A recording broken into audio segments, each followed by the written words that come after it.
سورة المؤمنون آية تنور فلا. أعوذ بالله من الشيطان الرجيم. بسم الله الرحمن الرحيم. ولقد خلقنا فوقكم 7 طرائق وما كنا عن الخلق غافلين. بسم الله الرحمن الرحيم. والصلاة والسلام على نبينا محمد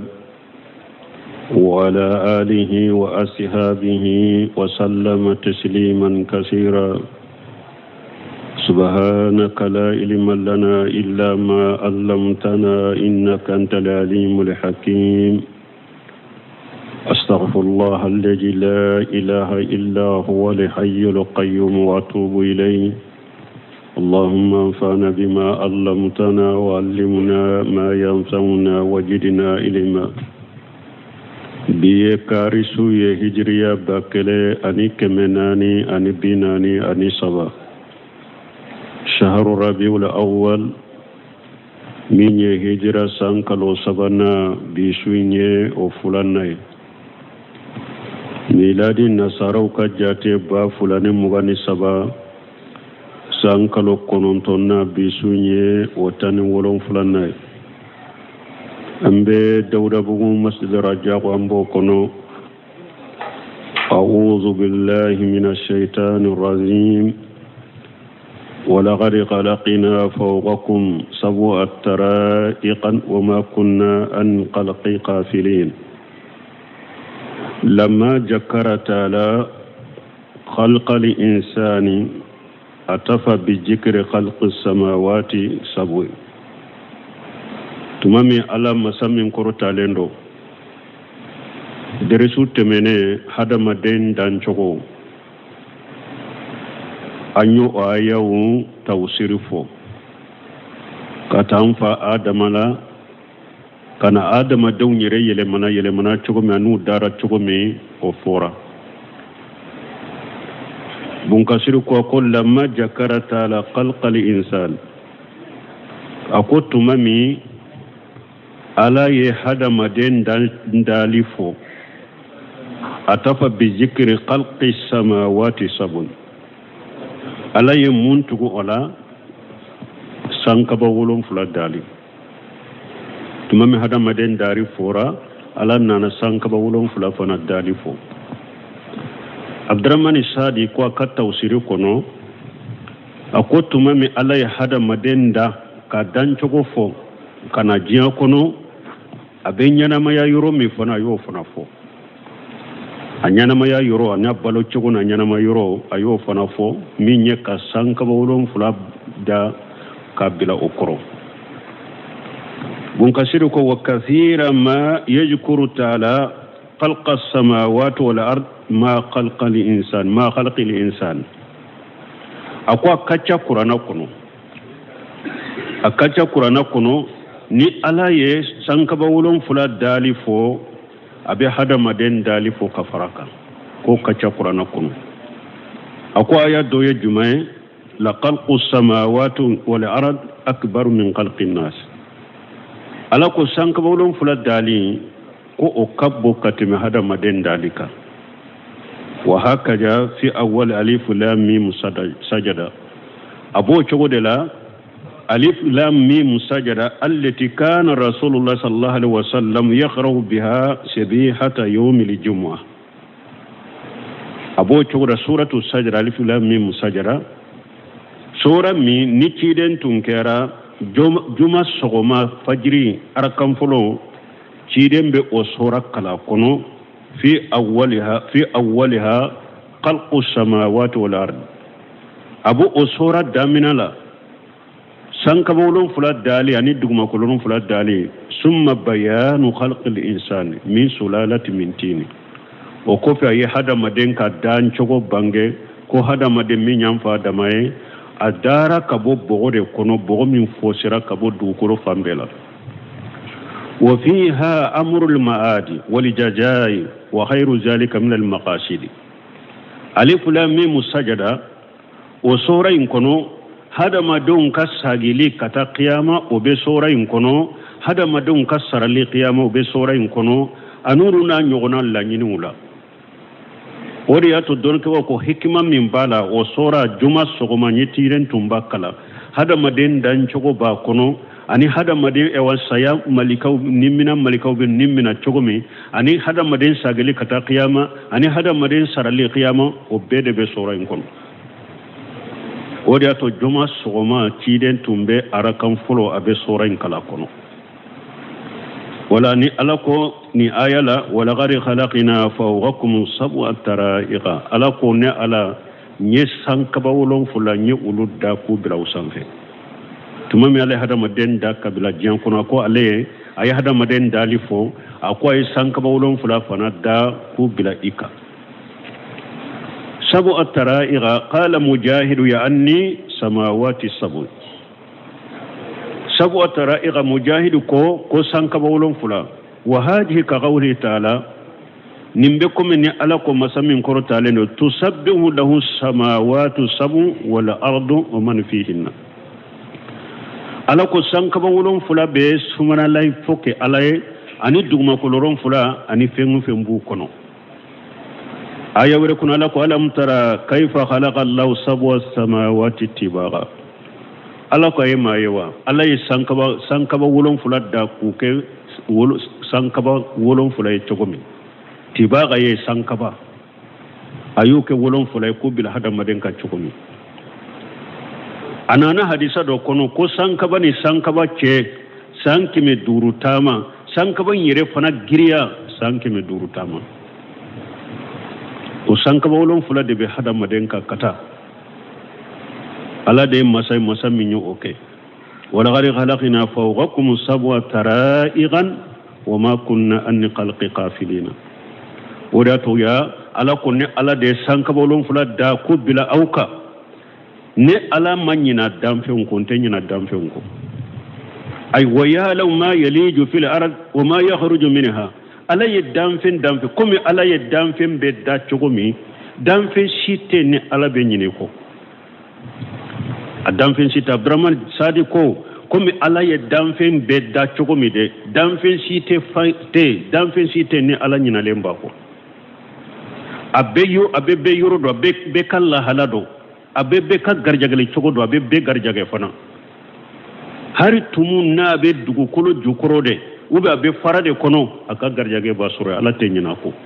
wama min dabbati fil ard illa ala Allah yurjuha ala ko danfe shite de dugu kolo de ka fo abe garjage be ni ala de ka anyila lenta shiko wama kunna min khalaqin qafilina nimbe do dugu kolo kono ala bado nimbe bo dugu kolo kono ala bado wama yanzilu minas samai wama ya'ruju fiha fimu fembe jigi kabo sanfi ala bado dan ni dan fende do fembe yele kata do sanka ala babedo wa huwa maakum aina ma kuntum abe yuro ala farle mbawka na ka yele na ka kurusili na ka tangale anaka garjagali wallahu bima ta'maluna bashiru hada madon abe femu fembara la nyaba bela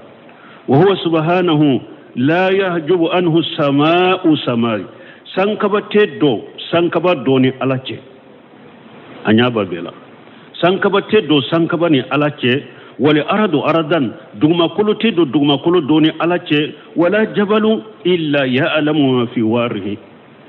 kulu shide te fo okulu kono nana mimba kono alabado wala baharu baji shite illa ya'lamu ma fi qariha fo baji ju mimbe alabado akaddu chogo ko jimmin fuleni nye nasara utara yoro do mijire puruka adansoro madansoro ala mi alabado baji kaddu chogo alabado fo ada يعلم عدد ما في الجبال والتلال والرمال والبحار ala be kulu be jate hakedo ala be tinti be jate hakedo ala be bele be jate hakedo ala be baji be jate hakedo wal qifari wal ashjar dugukolo ala b'a bɛɛ jate hakɛ dɔ iri bɛ diɲɛ kɔnɔ ala b'a bɛɛ jate hakɛ dɔ a b'a bɛɛ dɔn wa ma tasqutu min waraqatin la ya'lamuha iri bulu si tɛ bin fo ala b'a dɔn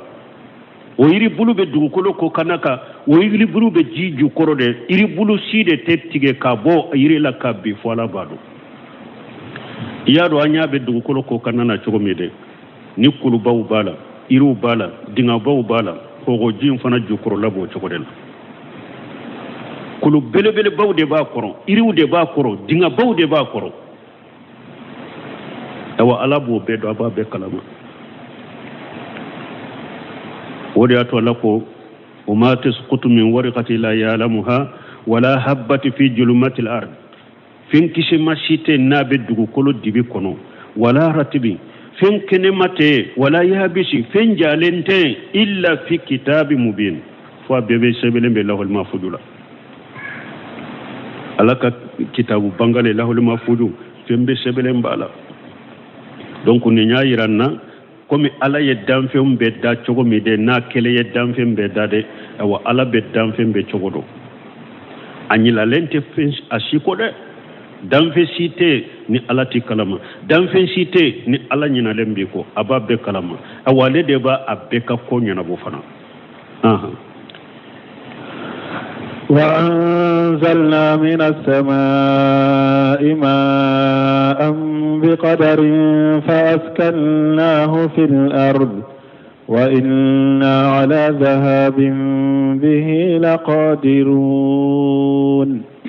يذكر تعالى نعمه على عبيده التي لا تؤد ولا تحصى على باك النعمه أبو جاتي أكجو باك النعمه فو أكجونك أكجونك نعمة مي على كنعمة منو تسك جاتي مو تسك دانسر فنا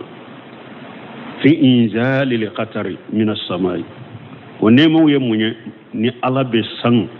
n'a ba jigi ka bɔ sanfɛ kabanɔgɔ la bi qadar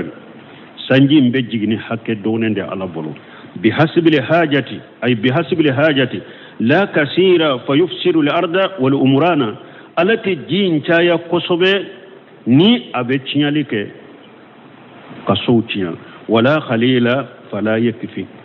alati jin dɔgɔya fana n'a tɛ wasa kɛ n'a tɛ sɛnɛkɛfɛnw wasa ani iridɔn بل بقدر الحاجة إليه من الشقي والشرب والانتفاع به على بجين جغني دانفون وبا جغني حكده حكم من بوكا اوا سنك فيهم ميني بو انو يريكا ميني اني حكم من بسكو نفا حتى ان الاراضي التي تحتز ماء كثيرا لجرها هل دغو كلمي نابي حتى فو جي چامن دي كانا اما pour kaka seneke fewnye wala tahtamilu dimnu'atuha inzal al-matar 'alayha yasugu ilayhi al-ma' min balad al-ukhra minna yasrudu kolo ji chaman ka jiga ka na tesa koro ala be ji chaman jigi jamana wore de la ka ji sama kanu dugu kolo ina bun kasir bo misali yake munye ako abe komi misra ka dugu kolo ako misra ka dugu kolo fule ni ji caman jigina a yɛrɛ kan a tɛ se ka ɲa bɔgɔ min bɛ sɛnɛkɛfɛn tɛ se ka ɲa la o de y'a to a ko kama fi ardi misra komi a bɛ misra dugukolo la cogo min wa yuqalu laha aradun aljurudun yasuqu allahu ilayha ma an-nil ma hu tinu ahmar fayastarifuhu min bilal habasat fi jamal amtariha fayati al-ma yahmilu tina ahmara فيسقي أرض مصر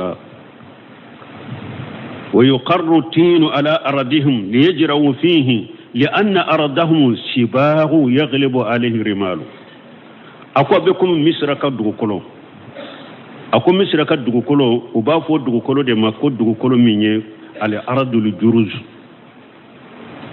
دغكولو سوغو ميندو أبلي دي كاتشا بغو نيانما تالا بغو مي ni ji nana ni seneke fembe se ka fale ala kanye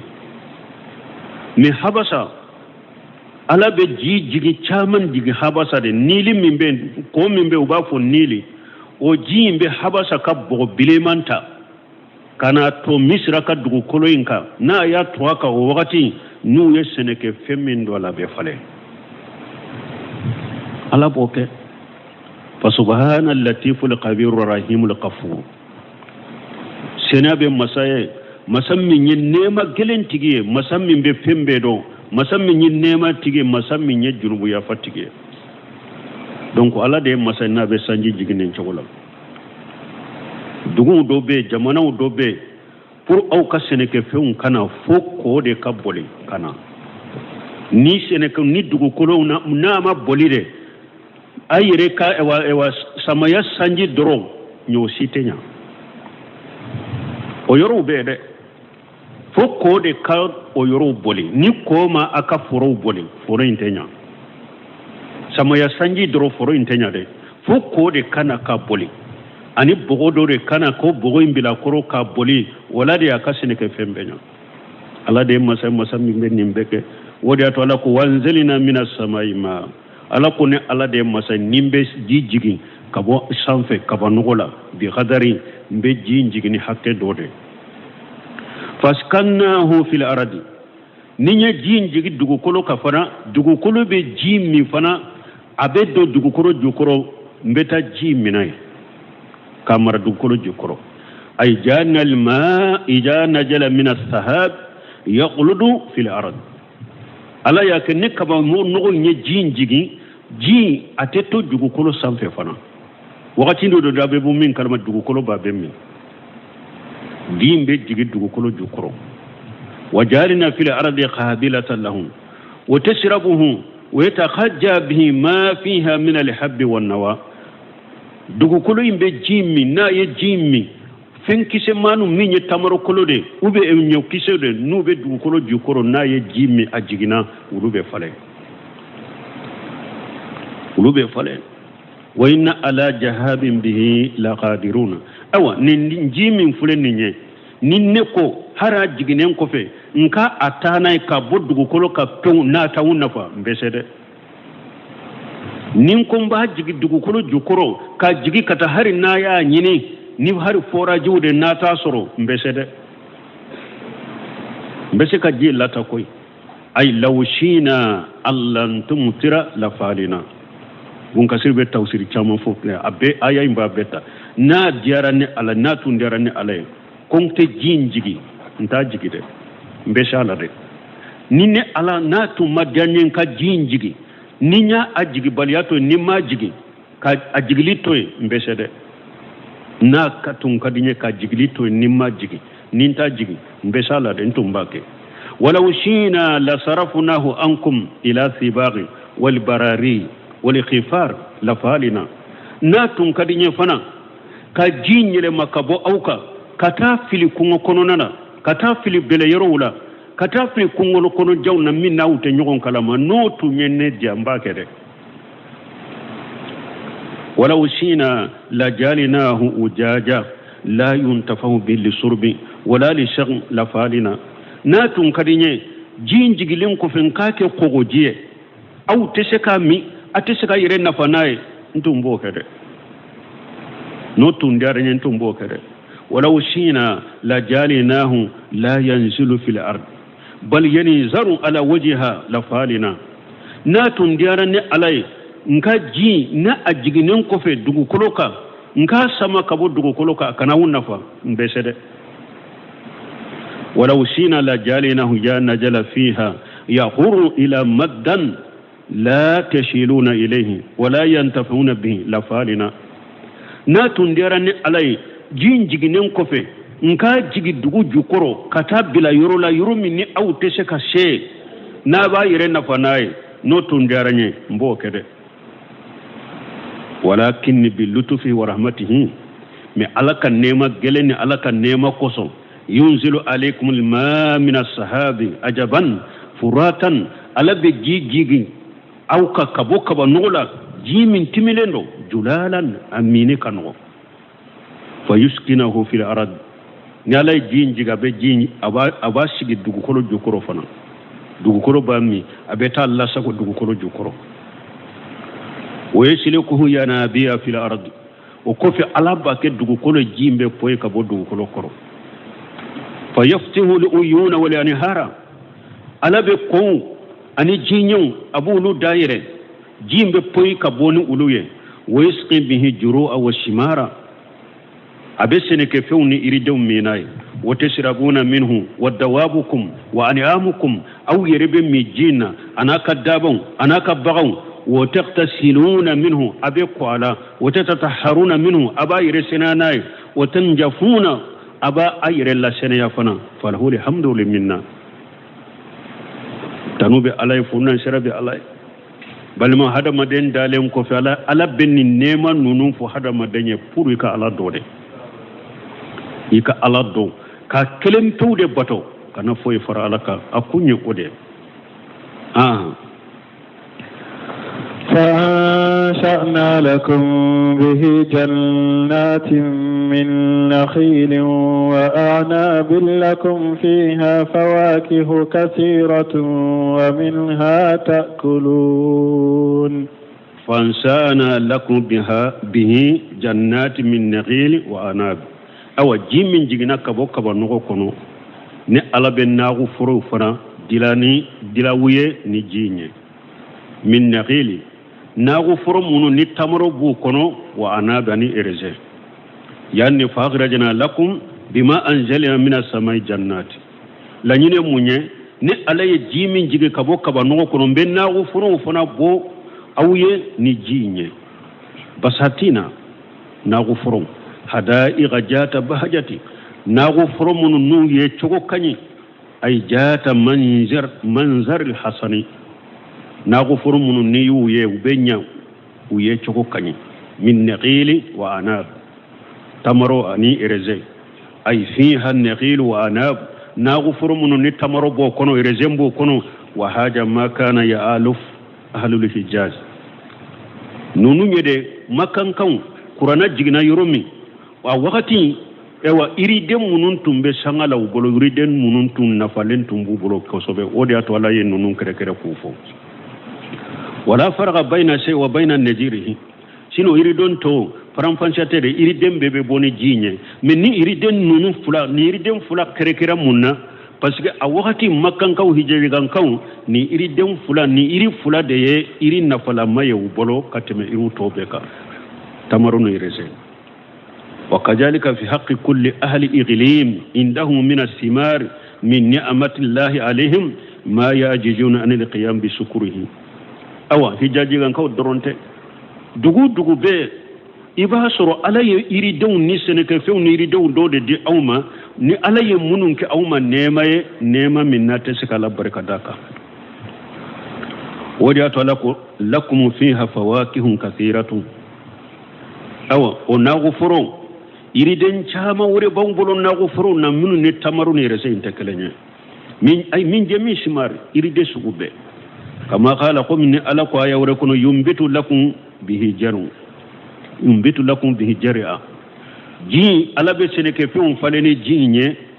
wa jaytuna ni jaytuna wan naqila ani tamaru wal anabi ani irese o min kulli samarat ani iriden sugube ومنها تأكلون إردون دوبي أبي أولود أنهم ما طوف على شيء مقدر تقديره تنتظرون إلى حسنه ونضجه ومنه تأكلون نيردن نون بورا أبي إردن من لاموني أبو ما كنونيك وكلامو نو لام أمونا أبو دو إردن من ببوني جيني إردن من أبي سيجي كموني ما كنو نو مونا وقت مي أبودو وشجرة تخرج من طور سيناء تنبت بالدهن وصبغ للآكلين وشجرة ewa ni jin jigina kabo kabanogo kono iri dobe bo ni jin fanaye tagriju min turi shayna wo iri sugumbe bo kulu do de la bafu kurumina turi shina o be baitul maqdis ni iri sugu jumay jaytuna yani jaytunata ni jaytuna iri de wa turu huwa aljabalu wa qala baruhum inma yusamma tura idha kana fihi sajaru turi koro yede ko kulu don ke bawo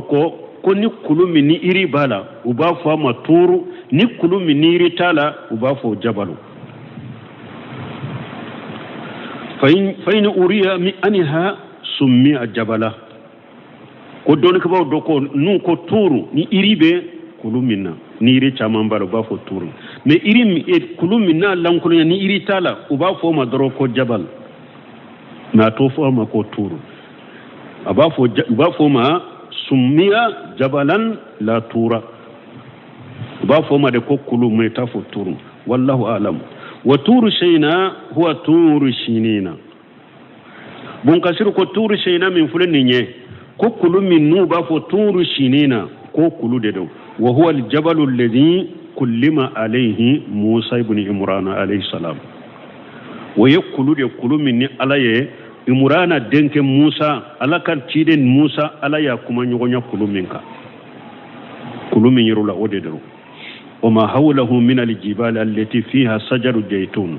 أن كل منهم أكلوا كرفة ني زيتون إيرو بولا دونك ولا ده مساي نا يزيتون فنبو أويه توري شينينا ككلوكا تنبتو بالدهون أو أويري تلو ببولا قال بعضهم الباء جائدة دونك باو دوكو باو من فلكو جائدة ne nu ko bawo jayda yala qur'ana mana ko alaka kuma ko fe fendo de faralaka ba jayda en koroto yede irabu tigu de ba fo jayda mais sinon foite alaka kuma la ko mo wore do faralaka kuma kam min ta kono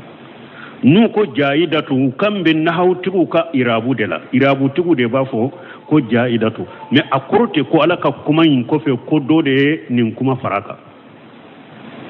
la ñini toye wa taghdiruhu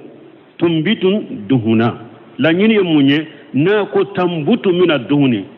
tambutu biduhuni bawin kore munye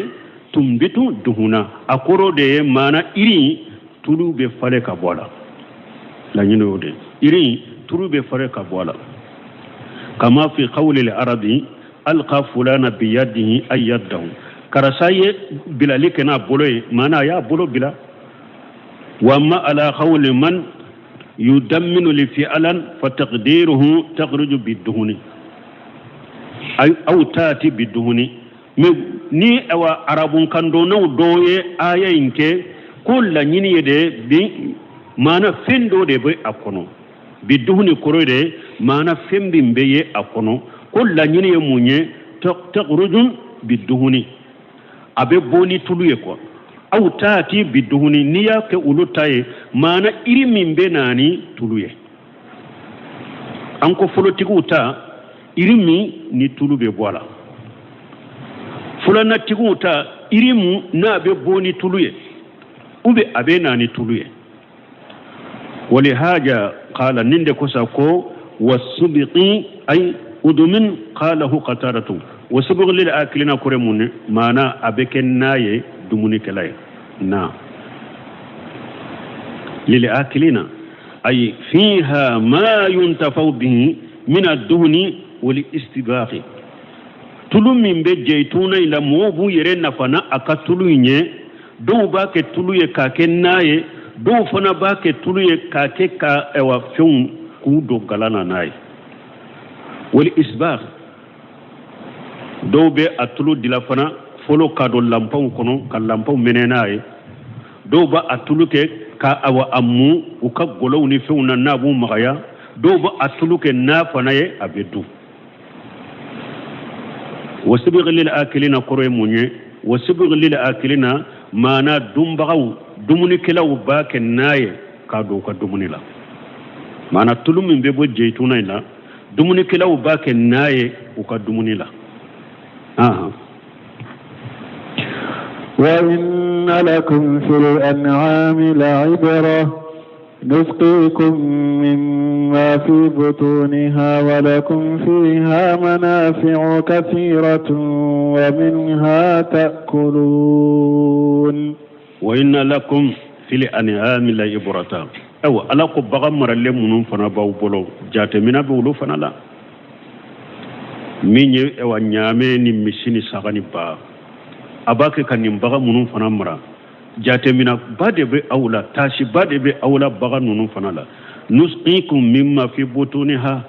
nim baga nunun fana ne alaw balami nono min be bon nunun fana kono mbawla mi o nono la nono min nana na aya wore kono bayna dammi wa farash min bayni farash wa dammi kabo ewa bo ani jolini nyogonje nono imbe boyede ni nono bora minye sobeyi adamute ye nono ina kasate yala joli damute ye nono ina kasate yala o nono be bo awla baga maralum fana nono be bo ukono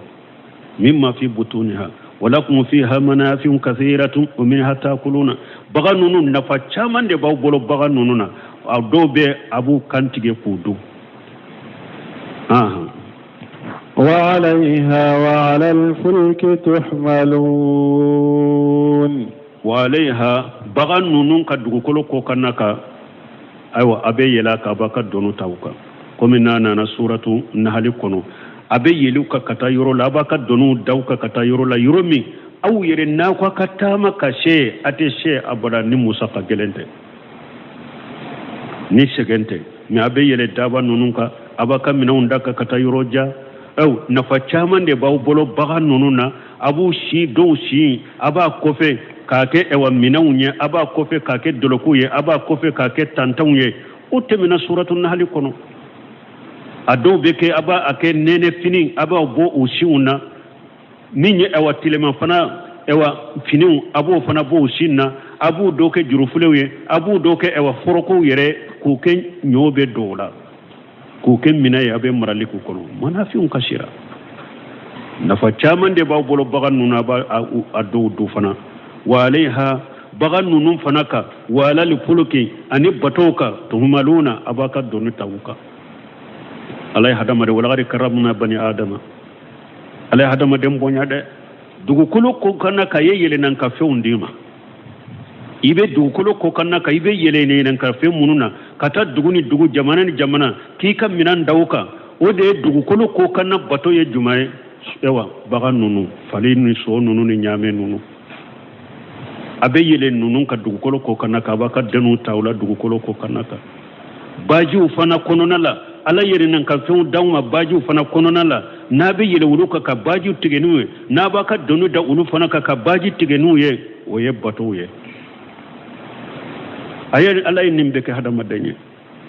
yajkuru ta'ala ma jala li khalqihi fil an'ami min al manafi ala bake kafo ayin neman minke hada madunya yin baka munun kan mun kan yin neman nan kan nafa be bula wajalika annahum yashrabuna min albaniha al kharijat min bayni farashi wad dam onemo do ya jumae ambu kan nono mimmi nomu non min nabe bo marayoro ani jolini nyugonche wayakuluna min himilaniha aw ube bagawun don fana udon do ubu kantige fudun wayalbasuna min aswafiha wa ubariha wa shi'ariha baganunun ka shin awa ubu fana tige ubu ke finuye aswafiha ubebe sagadela sagaka sinde uba fe suf waye sagatai wa ubariha waye nyametai nyameta ubafu wabari waye nyametai wa ashariha shar waye batai saga nunu shi nyame nunu shi ba nunu shi abu doke finunye abu do ويركبون جهورها أو أبي الوسام في فنا ويحملونها الأحمالا شغيلا إلى بلد نائية عنهم أبد الجريمون تبغى نونو فنا لكتا دولا دو من كجولا أبد الجريمون تبغى نونونا كتا دولا دو من كجا كما قال تعالى وتحمل أثقالكم إلى بلد لم تكونوا بالغيه إلا بثقل الأنفس إن ربكم لرؤوف رحيم أبيكم إن الله قايا وركونو أقوى كدون جريمونتا بغى نونونكا كتا دولا لم تكونوا بالغيه إلا بثقل الأنفس دوغو منو نو أوكو أبتاي ني بغى نونونتي أتشكا شي أبدا ني دوغونتي inna rabbakum la rauf aw tigi ala nema gilen tigi de ala katawma rahim ala ye nema ni kila de katawma de donc ni nyimbe de ala nema minke hadama dawne ka bonyani karama minke hadama denye nimbe kofe mo shima nyado alala mo shi jama farikata ala sosolima ani ala kutali dugukolo kabbi nini hadama dente ya ayyuhal insanu ma gharaka bi rabbikal karim ala ko hadama de munya e marasade ki bila itigi alama masa min kabo aw majian la halaya ala ka ko de be ko hadama denna ni nema banni bonya banni karama ba ima ye nin bonya ni nin karama naman nin dode anya ala soso abaka damfin fitini do bilal nadro kan waju minye jiwo yo ni dugukolo yere nunu yoronin kele abe bayiriga bonani na bayiriga besakata boyala ka damfe hunde damfe fitinu jimin jigna ni kan na fayede ni yadara ikabara ikafara ala bo jide bilela komi firawna ya wasunu jimin ne ala ya to akono hadama den kani jafare ala la sirala nyade ye ala ka joni de ayen nema de kiye kakan nema ujate ka adon ika kelempe ubato ika na foye faraka ولقد أرسلنا نوحا إلى قومه فقال يا قوم اعبدوا الله ما لكم من إله غيره أفلا تتقون يخبر تعالى أن نوح هنا باسه إلى قومه لينذرهم أجاب الله وباسه سديدا على بانك بريا مسامين كورتا لندو نوح تشيلي لا ناي نوح تشيكتا كمغوما كون نوح كاكا مغو بغا بغا دي ساني لا ألاك لا جابا كوسرو دي ساني ألاك من الجلن كوسرو دي وانتقامه ممن أسرك به أني ساني ألاك جانغا كتا كوسرو منو نيفلان كفوياكي كدووري فرا ألاك وخالف أمره وكجب رسله أني منو ني ألا سوسو كاكا تشيدي ونغالون تيغيا أكو نوح كو بغا بغا دي أكو بغا بغا نوح دي تشيدي فلو يكنا دوغو كولوكا مي أتشي كوني موني مشركيا أنا ناسه البغاري كونو تغو دوبي سورة النوح كونو لا تذرون آلهتكم ولا تذرون ود ولا سواء ولا يقوس ويعوق والنسر وقد ضلوا كثيرا نونن تنيم مغو نيمان باودي ساني نوح كاتشي باسكي كاتا آدم لا كان نوح تشينيما بنا باسا كو كارني تاندي بي سامبا كيلي مغو نيانما يا كونا وكونو وبي مؤمنين bon nuhu kam mo munun to fule suratu nuhu konote mo nyuma unde do tumami ulu fatura de shetane nana udewma ko aka mo nyuma munun fule ni nye aka nyogo nye yoro ayu photo dila ku u photo diloy wakati be naye nyogon soro ere nyola nanya bula abe aba hakili jigula abu kabara nyuma nyogonate mais munun sarata udon ulu kalalen ube dina do shetane bado direti nintirila nunu na kumbu filika fulanka fo ya yirola uteso donc ayen ni sirabilu korofolo aya kam mo nyuma u fotoke ako bilaka erenyo yorowula na yu ye wakati hakili be jigola bu ka baranyuma nyona ke uyoke ku foto dilaka bilaka erenyo yorowula me ulumu batode parce que doni be ulu bololu bu yere kalamo be dina do tumami ulu sara ulu fana dew nana unola udew kalantula dina famutula setane donna ulu la sida ukanyate ni foto nuno ko afa utumbe nunu batore ulu yu bato uyu par alaka ku bato o kelende ala yennuhu chuma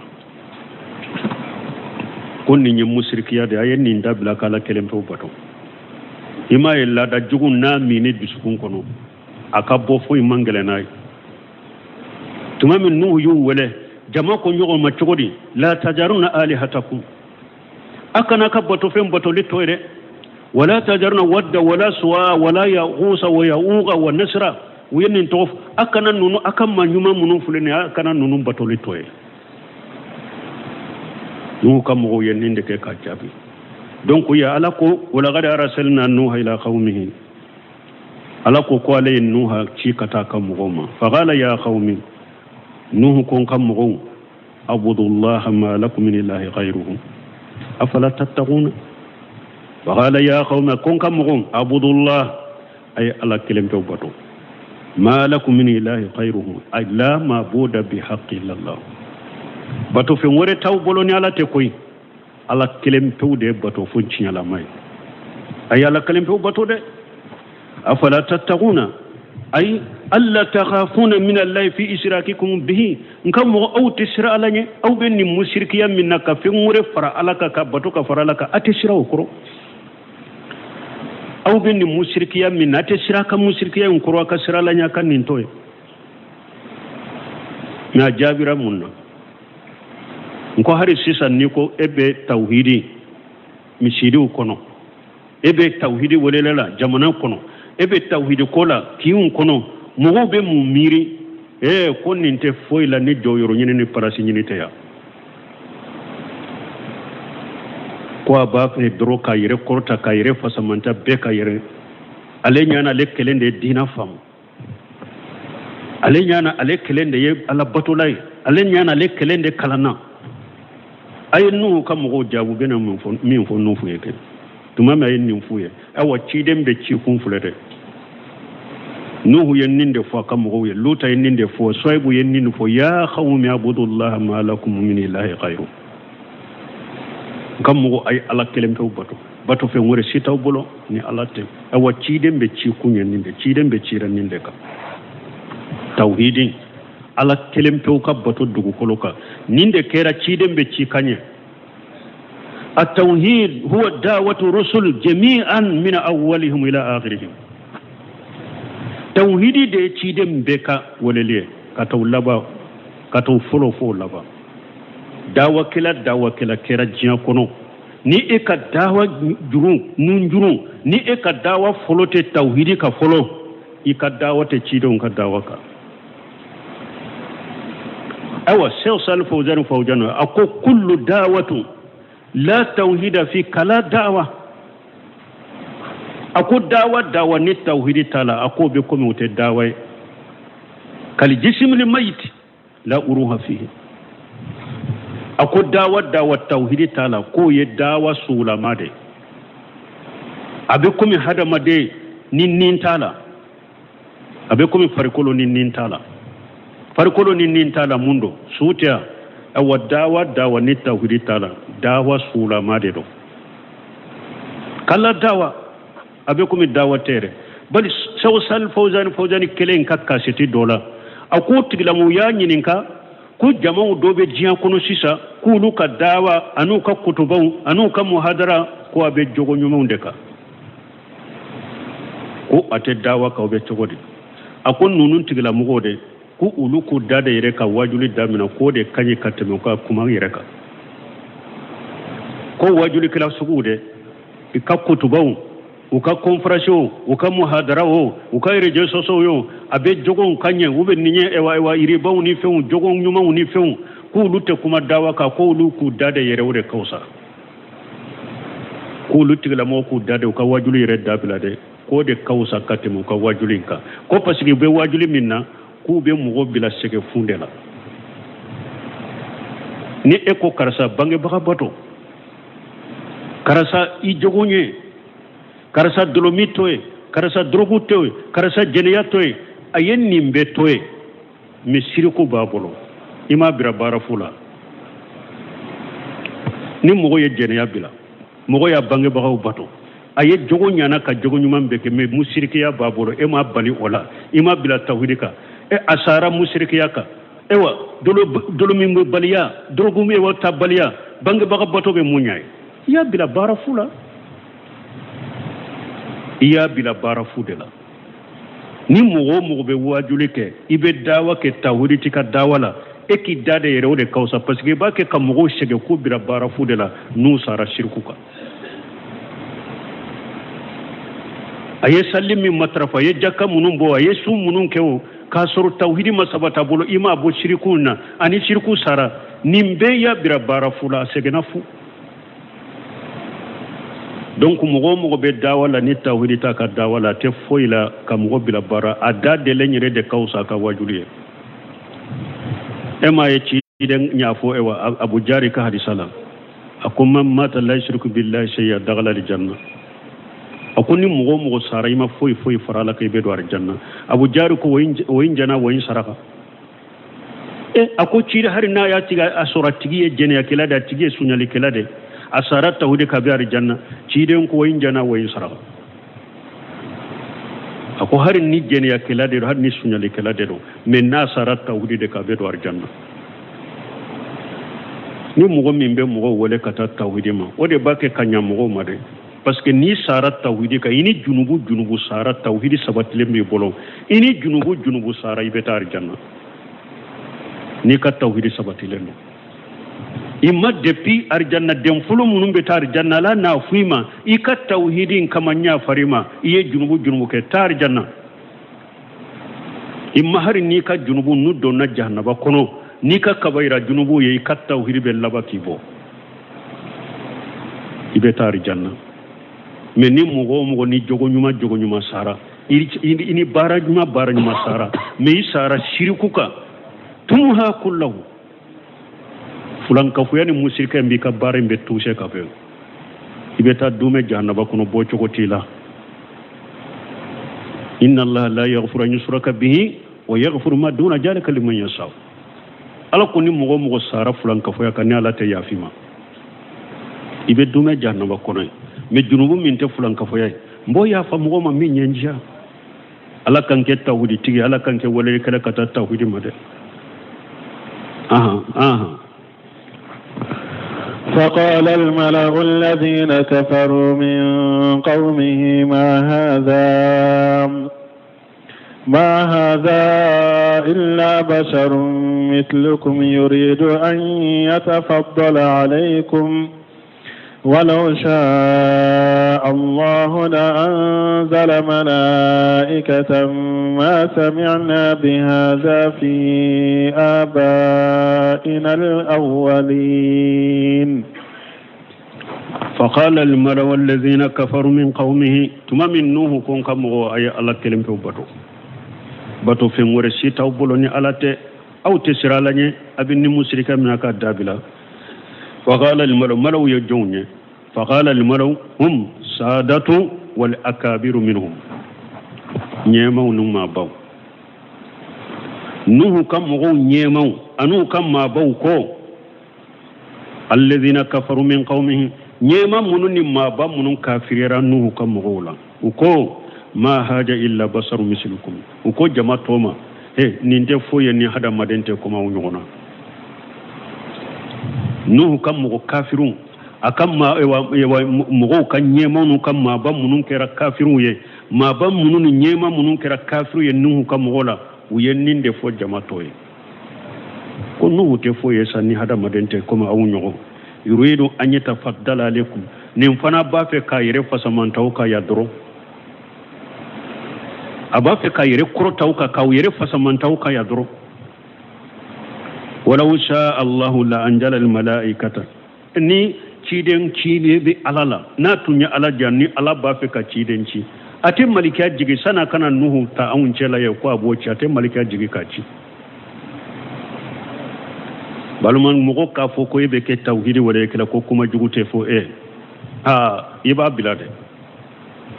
en nabi nyuma yere kuma jugu foran nabi nyuma yere nin tawhidi kama ede be toa kano bilika hakili la de awa afule ka fo nu kam wo de fule kan nin fo jamato e kon nin te fo ye ni hada madente kuma wunyo kon na tundera alay aka cidenci ko tumbe malika de jige ka ke ciden ya ten nuhuci ma shamina bi haja fi abaina li awwalina awa an kam go folo munun ten mena meddele kan ni nyona mewla kon ne cidenya la yinci ay amma dele kan ni men kam mutu nan fa korula alere fana fule kan nan ni يريد أن يتفضل عليكم ونكسركم يعنون يترفوا عليكم نمبا في دروكا يركرو توكايا ويتعجم بدعوى النبوة وهو بصر مثلكم نمبا في كايري كورتا كايري بونيو كايري pour ayeti de nyami ngole kata yirema kasoro hada madendo kama unyo fa kayfa unhiya ilayhi dunakum chugudi ala bale kere kere ale hada madendo kama unyo na kale ke chidenya kautoto walau sha Allah la anjala malaikata ay law arada an yab'asa an-nabiyya labasa malaka min indihi wa lam yakun basara ni atundiyar alai ko aka cidenci ala tumbe ciden ke malikiya da ka bo yirefe kana o take hada madanya ni cidenci li tunye aladiya abin malikiya do ba yirefe sanfe ko ke cidenye ka jigi ato ke hada madanya nu kan mu ma bau kafirun nyemo de fule kan ninfo jama'to e nu be ninfo nu ye ko ma shemena bi haja ay bi ba'sati basari hada maden kafo ko alai necci amma delikan ni me fi abaina al awwalina amma delikan ni man kam go folowla ya nuna bi haja ashlafahum wajidadahum fi duhur limadiyatu ukalla nyini munyi an kam go temenon am mo kew ku yamma ko munun temena wakati munun temena am mo ko non kam go folon amma delikan ni me ko hada maden kafo ko alai necci an kan mun fulo munun tamna madalika nimme ula in huwa illa rajulu bihi jinnatu he menni nuhu ninte foye ni nyam mo de faade bala sa ninte foye ni fatote nuhu kam mo kafiru mo bawni nyemo yenninde fo jamato ninte foye ni fatote ay majnun fi ma yaj'amuhu min anna allaha risalahu ilaykum ni nye fatode abake kam min galon fo ko ala de ya aleci kana awma faade bala fatode do waqtasahu min bainakum bil wahyi na bake ka fo ko ala ya le kere ka bo au chela ko ale ka wahu chale ma ka le ke chidenye kanawuma abake kan nin kuma min fo ninte fo ye ni fatote faade bala fatarabbasu bi wakalana إن هو إلا رجل به جنة فتربصوا به حتى حين إن هو ننتفوي إلا رجل نيتشي ديدرون به جنة فادبالا أيكما من فن نيكو ألا ديا أليتشي ألا كالك كريكريا كواهوشي عليما كواهوشي عليما كالك تشيدني كاوتوتو يكاتشي أوما أين كما من فو fatode do fatarabbasu bi hatta hin me awka makono dro fo wakati min ala ya faga na ba yire soro wakati min intaziru bihi rayba limanun ayishigi awka makono ke dro kani jiya kama shiba ulaje wasbiru alayhi muddata hatta tastarihu minhu aya makono ni wakati fo wakati min ni ala ba faga ni aw bella fi akabwama fatode ninye ayema kono ke kata wakati min ala ba wala fi akabwama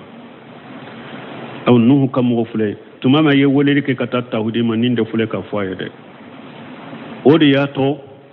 shawsal fawzan ka kitabu tawhidi kono ako minye ewa asababu li jahlu ako fulan ka fo yam min be jian kono ni bida min be jian kono asababu aye sababu damado fo ako aforo fule munyal jahlu bidin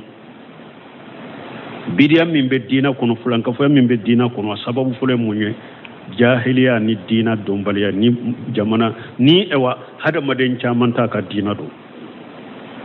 fulanka fo yani bidiya sababu chari sababu dina kono jahiliya de do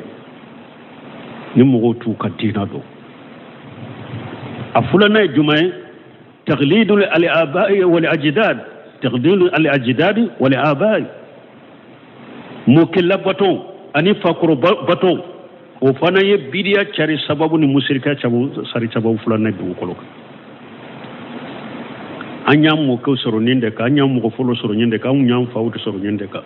bidiya cari sababu fulan ka foya sari sababu fulana jian kono afule jahiliya ko fe sabanay munye ata asubul majmum min ye ka hadamaden supporte galonga nire bado karasa bake ka min fo cinyate de karasa bake ka min ke cinyate de mais ne koni be karasa de no fe na donna janaba be do no fe kanna geleyani bambantiani hadamaden labbatun galonga ninte sabaya nani na gorobali atasabbuh bil kufar kafir la dege yahudani nasara la dege nunun fana kera ye sababu nani bele bay mun kera sababu ni bidiya charila silamau chela fulan ko fa charia silamau chela ni sababu nani bara sababu kachare me asababu banani do de nunun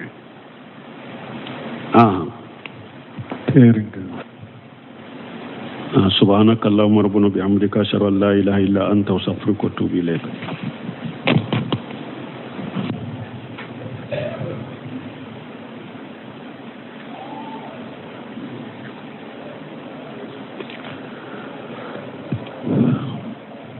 سورة المؤمنون آية تنور فلا أعوذ بالله من الشيطان الرجيم بسم الله الرحمن الرحيم ولقد خلقنا فوقكم 7 طرائق وما كنا عن الخلق غافلين. بسم الله الرحمن الرحيم والصلاة والسلام على نبينا محمد وعلى آله وأصحابه وسلم تسليما كثيرا. سبحانك لا علم لنا إلا ما علمتنا إنك أنت العليم الحكيم. أستغفر الله الذي لا إله إلا هو الحي القيوم وأتوب إليه. اللهم انفعنا بما علمتنا وعلمنا ما ينفعنا وجدنا علما. biye karisu ye hijriya bakele ani kemenani ani binani ani saba shahru rabiul awwal minye hijra sankalo sabana bisuinye o fulanay miladi nasaraw ka jate ba fulani mugani saba sankalo konontonna bisunye wotani wolon fulanay ambe dawda bugu masjid rajaq ambo kono. a'udhu billahi minash shaitanir rajim ولقد خلقنا فوقكم 7 طرائق وما كنا عن خلق غافلين. لما ذكر تعالى خلق الإنسان أتفى بذكر خلق السماوات 7. tumami ala masamin korota lendo